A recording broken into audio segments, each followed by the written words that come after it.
Hey guys, we have a video today to show we've been looking at lots of information trying to find out if you can charge or fast charge the DJI Phantom 3's battery, which is the LiPo. We've got it here.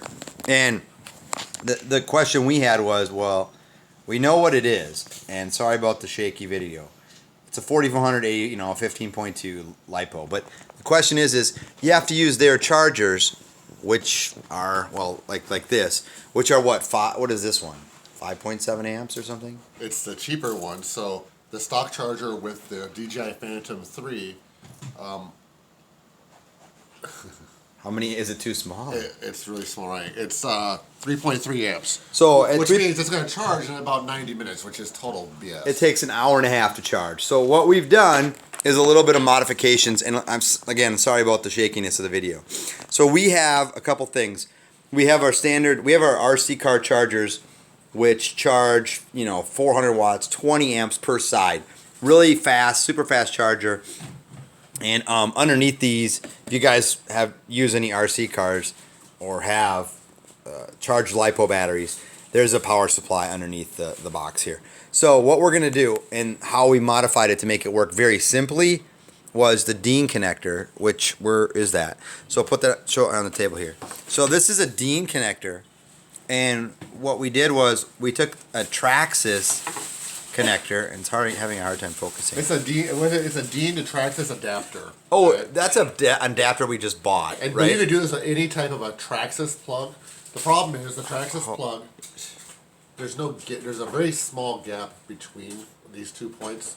So simply what you do is you take your dikes, yep, and you go in here and you cut this out. Just the plastic. Just the plastic, and then it gives you that nice gap. So you need the gap, which coincides with what's on there. All right, go ahead and show them. Let's put that plug in, and we'll show you how to set it. Also, we did use the battery voltage checker to determine positive, negative. Yeah, we labeled the terminals basically. So now we know. So we got that. This goes in here. The terminal, the connective part of the terminal is facing down. Yep, facing down. You just go in here. It's kind of a tough plug. You push it in. Yep, and you're good. Boom. Now on the charger side, let's plug this baby in.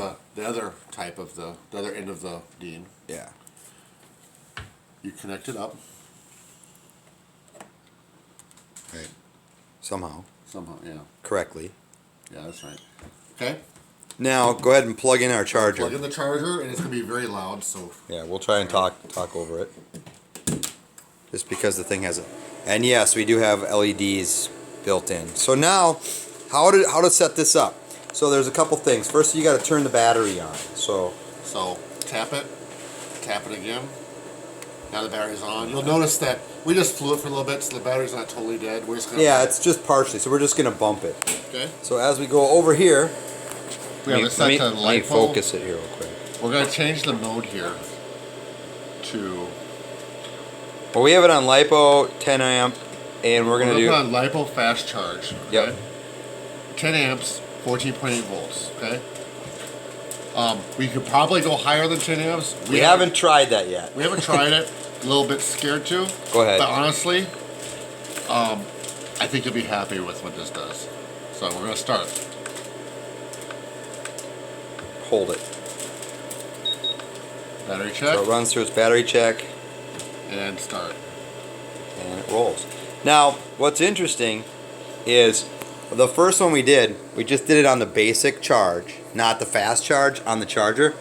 And what ended up happening was it charged in what? Notice that once it starts charging, the battery will act like it's behaves charging. In the same way that it does when you're using this one. Right. It's the same thing. It looks like identical.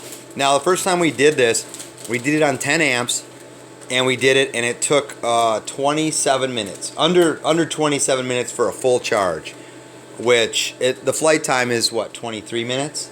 So you save, you basically, if you get 2 batteries, you can constantly keep doing it, and keep cycling through the batteries. What will happen now?